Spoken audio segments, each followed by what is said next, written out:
Welcome back to Fin 340 Real Estate. Today we'll be doing Chapter 18, which is the last chapter out of the text that we'll be using for this class. This will be split over 2 lectures, so be sure to watch both videos regarding Chapter 18 for appraisals. The outline of this chapter is the purpose of real estate investing with appraisals, valuation process, and the valuation methods. We'll be discussing market approach in this section of the videos and then cost approach in the next section of the videos. So the purpose and the use of the appraisals is the formal and informal process of estimating the value of properties. In many cases, we need to have a value for the property in order to give the mortgage and the purchase price, or maybe we need to be able to understand what the value is for the purpose of arguing and appeals on our property taxes. So it's often a good idea to know as a real estate investor how to go about doing this process. And it is also necessary for formal appraisal if we need to get documents drawn up for the purpose of a mortgage to have a current appraised value for that property, which is a formal appraisal. There are 2 types of appraisals. One is the informal appraisal, which is just trying to get a quick estimate for the value of the property in case you might want to sell it. And then the formal appraisal is an actual documentation with a lot of forms and figures, which determines a legitimate, legally backed way of determining the value of a property. So the Uniform Standards of Professional Appraisal Practices, USPAP, sets the guidelines for the performance of appraisal here. And we go through these in their order. First, you have to define the appraising problem. So what are you going to estimate in this appraisal? Then you need to do formal preliminary analysis, such as finding what you need to collect the data and to collate all that data together. And you need to figure out what is the best use of the land as if it were vacant and if you had use of improvements on it and were using it. And this part of the step of appraisal, really what you're trying to do there is if the land, for example, is unused farmland and there's a lot of coal or oil under it, well, you as the appraiser will have to make a suggestion to the owners of the land that the land could be more valuable were it to be drilled or mined or used in another sort of way, let's say for agriculture. Then it might have more value than what you've currently been using it for, and it's not the best use of the land at this time, which is reducing the appraisal value that you're giving to them. So you have to provide this explanation to them. Then you need to estimate the land value alone, and then estimate the improvements or fixtures alone without the land incurred upon them. So you estimate the value of the house and any other buildings that are on the property as well alone, and also the value of the land itself. And then you need to bring all the results together to arrive at the final estimate of the value of the property, and finally report that estimate to the requester of the appraisal. That may also be yourself. There are 3 methods of doing appraisals: the market comparison approach, the cost approach, and the income approach. Under the market comparison approach, what you're really doing is looking for comparables through sales records of prior sold real estate and looking at the accents and fixtures and landscape adjustments which occur on individual real estate properties that have recently sold and make adjustments to those to come at a price of a comparable for your property. And we're going to go through an example of that here today. Gross rents multiplier, or GRM, is used as a quick method of determining a multiple you can apply to the rents in which you expect to earn on a property to get how much you should pay for that property. And we'll go over that today as well. In the next lecture, we will do cost approach and income approach together because they are a little bit more involved as far as market comparison is concerned, and allows us to keep them separate for that purpose as well. But under the cost approach, what you're doing there is to determine the cost of the building itself, so the cost to construct it, and that's going to be the cost of the property. This is going to be used when the property is unique in nature and something that's not going to be easily sold on an open market. An example of this might be a high school. Nobody really buys high schools in open markets, and they're unique in their construction. Therefore, the cost of the property is also the value of that property. The income approach is similar to the present value of future cash flows, because what you're trying to do there is determine, based on future income, what is the price I should pay for this asset. So you're looking at the cash flows generated from rent net of projected expenses and trying to determine the current value of the property. This value is not tied to historical data, but is determined by future expectations of income. In theory, if the markets are efficient, the income approach and the market comparison approach produce the same values. But in reality, we know this not to be the case. So, market comparison approach, how do we go about that? First, we look at some comparables. We identify the core components of a home or property. For example, you may have seen descriptions of properties which read 3 bedrooms, 2.5 baths, attached garage, a 2-story, 1,800 square foot level or corner lot home. Okay, some just basic descriptions of what's occurring there to tell you these are what are important in the property. A 3-bedroom home is usually more expensive than a 2-bedroom home. A home with 2.5 baths is more expensive than a home with 2 baths. An attached garage is usually worth more than an unattached garage. Example for etc., etc., etc. There's lots of many things that go into these descriptions. But these descriptions help you find comparable properties. So if we've got a property that has 3 bedrooms, 2.5 baths, an attached garage, is 2 stories and about 1,800 square feet, we will look for other properties that have recently sold which also have 3 bedrooms, 2.5 baths, an attached garage, 2 stories, and 1,800 square feet. And using the price of that home, and perhaps a few others if we were able to find them, we could come to an expected value for what we will be able to sell our home at near in the future. So that's what we're going to do. We're going to look for other homes in the area that are similar to what we've just read over the past 6 to 12 months to keep the prices relative to the current time period. And we're going to compare those to our own property and form an average of their prices. However, we have a few problems with this. First, where are we going to get the sales records? This information is not legally available. Now, you may be thinking, well, when you do the title transfer that's provided in the title transfer, it's not actually. The title transfer is only going to be the title of the document. It doesn't actually state the sales price that occurs. Okay. However, many tax assessor's offices do provide this information. And you might be able to get it on specific deed information if it does list the title price for the purpose of determining cost. But again, these are going to be difficult to find, and you'll have to usually go find multiple listing services, which are companies that collate this data from county assessor's office, and the assessor's office will have a up-to-date value of the property for property tax purposes, which is going to come from the most recent sale, so they can make sure to update the property value if it was a large increase. You can usually get that information one by one, but it'll be difficult to scroll through and find houses that have 3 bedrooms, 2.5 glass, and attached garage. So these companies go through and do that for you. They bring all this information together into a database called MLS, Multiple Listing Services. And usually this is only available to real estate agents. So to access the MLS, you need a real estate license in most cases. So adjustments need to be made to reflect the differences as well between your property that you're trying to value and the comparable properties that you found. For example, if you were living in an area that had 2 properties that had 3 bedrooms, 2.5 baths, but none of them had an attached garage, then you have to make an adjustment to the comparable sale price in order to make it comparable to your property. Basically, since no property is exactly alike, then you cannot rationally say that the properties will sell at exactly the same price. Therefore, we make adjustments to the value of the comparable properties to determine how they are like or different to the property we're trying to value, and use those comparable values to get the value of the new property.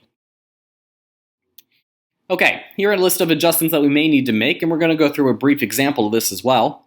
So because we're not going to use a large volume of previously sold homes, and I will discuss in a few minutes how you can use a large volume to make this easier on yourself, we're going to look at time adjustments, as well as the size of the house. So time adjustments is when was the property sold, the size of the house itself, which is how many square feet is it, the garage and patio, whether those are attached or they do or do not exist, how old is the house and the condition that it remains in if it's been nicely maintained or renovated recently, any landscaping on the outside and the superiority or inferiority of that landscaping, and any unique features of the lot itself. So you may recall from the beginning of this course, we described T-lots, corner lots, etc., and corner lots had the highest price value because they had access to the road on 2 edges, which provided a premium in price.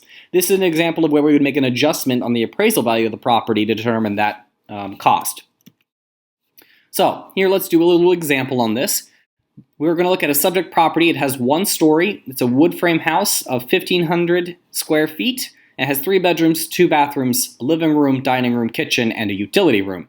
There's a 2-car garage with a concrete driveway out to the street and a 300 square foot concrete patio in the backyard. And the landscaping is about average. It's not anything very nice, superior, or inferior. The house is located on 10,200 square feet. It's a level lot and it measures 85 by 120 feet. The house is 12 years old and is in good repair, located in a very nice neighborhood with houses of similar construction and age. So this description sounds like the house is in a suburb. It's a ranch home. It's a pretty decent size, nothing enormous. And it has a 2-car garage, so this is a standard family home. It has good market value. Let's try and determine a price for it. So again, we're going to go into the market around the area and find 3 homes which are comparable to this property. So we've got comparable home sale A, B, and C. The first home sold for $191,800. The second home sold for $188,000, and the third home sold for $188,300. Then there is a time adjustment that needs to be made on these properties because the home sold A 6 months ago. So we need to occur an adjustment to the price for the appraisal or the appreciation of the value of the home. And that's at 5%. In this case, this is an example from your book. Typically, it's going to be 4 to 5% per year as the appreciation value for real estate over the course of a year. And at 6 months, you would only use half that amount. But in this case, we're going to use 5% since this example is from your book.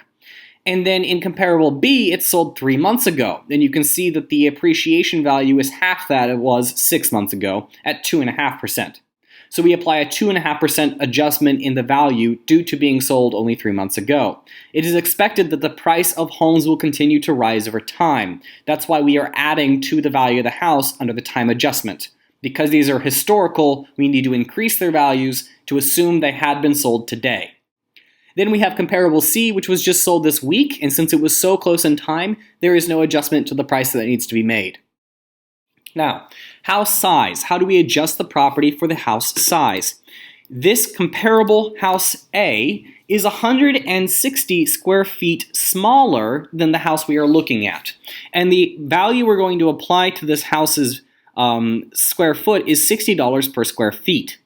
So we're going to take 160 square feet and apply it at $60 a square foot, so we get $9,600 less than our comparable property. Comparable B is 20 square feet more, so we're going to do the same method there. We'll apply 60 to 20 for an additional $1,200 on this property to make it comparable to our own. Comparable C has the same square footage as our subject property, therefore no adjustment will be made. Okay, now, our property has a 2-car garage. Comparable A does not have a 2-car garage. So we need to adjust the value on this property to make it comparable to ours. Instead, it has a carport, and so our property is expected to be $4,000 more valuable than comparable property A. Okay? Because carports are not as ideal as having a 2-car garage. So that's apparently worth $4,000 to the local market for the carport compared to the 2-car garage. Therefore, we need to increase the value of comparable A by $4,000 to make it seem as if it had a 2-car garage and therefore is directly comparable to our subject property. Comparable cell B has a 3-car garage, which is 1 more car than we have on our property. Therefore, we can assume that there was amount in the original sales price was paid for that 3rd car garage. And the amount we're going to apply to that is $2,000. So that 3rd car garage cost $2,000 additional dollars. Because we only have 2, we have to subtract $2,000 from comparable B price. Comparable sales C has a 2-car garage, and therefore, because we also have a 2-car garage, we can assume no premium or discount was given to the property based on how many garages were there. We apply no adjustment. Again, we're going to make more adjustments here on the comparables with the case for other. There is a large patio in comparable A, so we have to deduct the value of the home in this case because they have a larger patio than we do to make it comparable. We need to reduce the price of the home, i.e. there was a premium paid for the larger patio. We have a lower patio, therefore we make a deduction. Comparable B, there is no patio whatsoever on comparable B. Therefore, we make an adjustment because we do have a patio, therefore we should receive a premium for that patio. Comparable C does not have an application here because they have the same patio as we do, no adjustment is made. Age and condition of the home. Comparable A is in better age than we are. It has a superior condition. Therefore, we reduce the price on that home by $3,000 to reflect the fact that our home is older than comparable A. In comparable B's case, comparable A is younger. Comparable B case, their home is older than ours and they have an inferior condition. Therefore, we should expect to receive a higher amount than comparable B did on their property, about $800 in this case. Comparable C is about the same age as ours and about the same condition, so no adjustment is made. Comparable A for landscaping has worse landscaping than we do. We have better landscaping. Therefore, again, we should be paid for our landscaping, and in comparison, ours should earn us a premium. We add on the $2,000 in this case.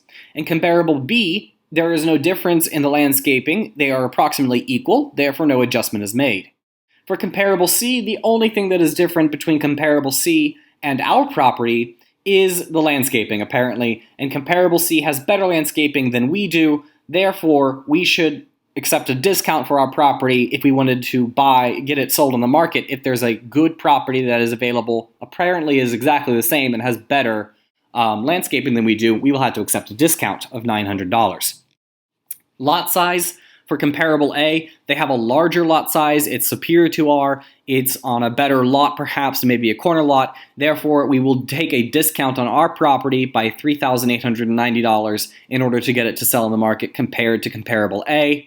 Comparable B has a smaller lot size, perhaps an inferior lot type, therefore we would accept a premium with respect to comparable B for our property since it's better, has a larger lot size.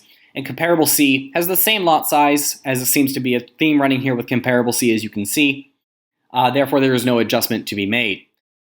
For the terms of sale, what this discusses is the types of financing that occurs. This is usually zero adjustment, but you can see in comparable B's case, there's a special type of financing that comparable B has made that may have increased the value of the sale. Therefore, we're going to take a deduction of $1,500 on that as well. After all of that, you go through and tally up all of these adjustments that you're making here in the columns, and you sum them to your total adjustment to be made. Take the original market price of the home and add the total adjustment. So for the comparable A, after having made it comparable to the subject property we are trying to sell or buy, it is now worth $185,600. After making property B comparable to the property we are trying to appraise for sell or buy, it is now $190,500. And comparable C, again, after charging for the landscaping, is going to have a market price of $187,400. And sure enough, as we said, the property seems to be closest to comparable C. Therefore, the average is also a good estimate of this. $187,800 is a good estimate. And we're going to round up to $188,000 just to be clean.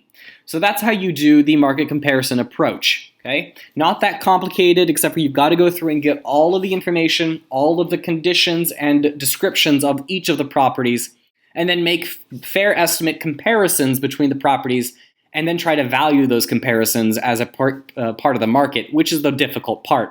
You need to be working in real estate a fairly long time to get good at this. But there's another way to do it.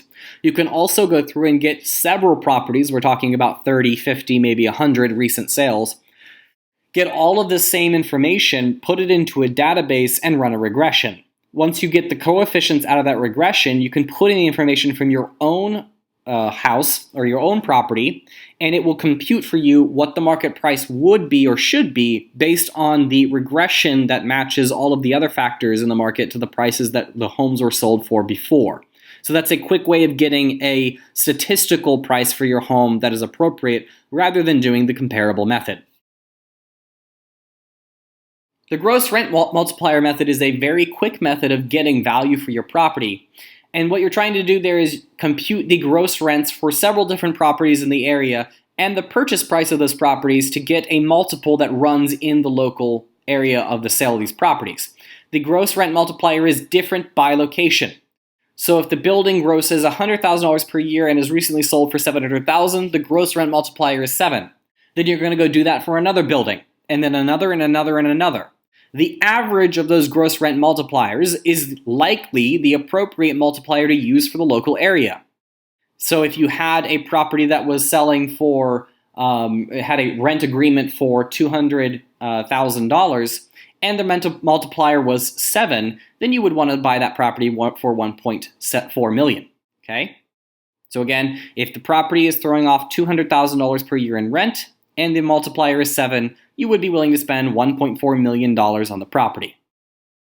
However, this is generally not feasible for homes which are not going to be rented. You also shouldn't use it for homes that you're going to buy simply to live in, because the multiplier is used only for properties which are going to produce rent. So be careful with over-applying GRM. So here's an example of where you take the prices from the properties that have recently sold and you happen to know their gross rents on those properties. You can find the GRM in the region or area, and you can see there on the right side 7.2, 6.96, 6.95, 7.06. This is a pretty tight and clustered set of GRMs, and the average turns out to be 0.7. Now that obviously is a number system that I've made up here to make it correct and make it look good, but you can see how this might work to provide a good estimate of how other properties in the areas are selling relative to rents and how you might be willing to pay for a property as well. And here's another example for you. Rent of $24,000 a year, multiply it by 7, $168,000 is how much you're going to use to pay for the property that's going to earn $24,000 a year in rent. You wouldn't want to spend more, okay? So this is very similar to what you might see in the stock market as the earnings per share ratio. You can also look at PDE multiples in that case, earnings per share being the earnings you're going to have for each share. The price of those shares, price divided by earnings per share, gives you effectively the same thing we've got here in GRM. Okay, so that's the same play off there we've got with respect to the stock market, a very easy application for you to go with. All right, we will continue on with the next lecture on doing the cost and the income approach. See you next time.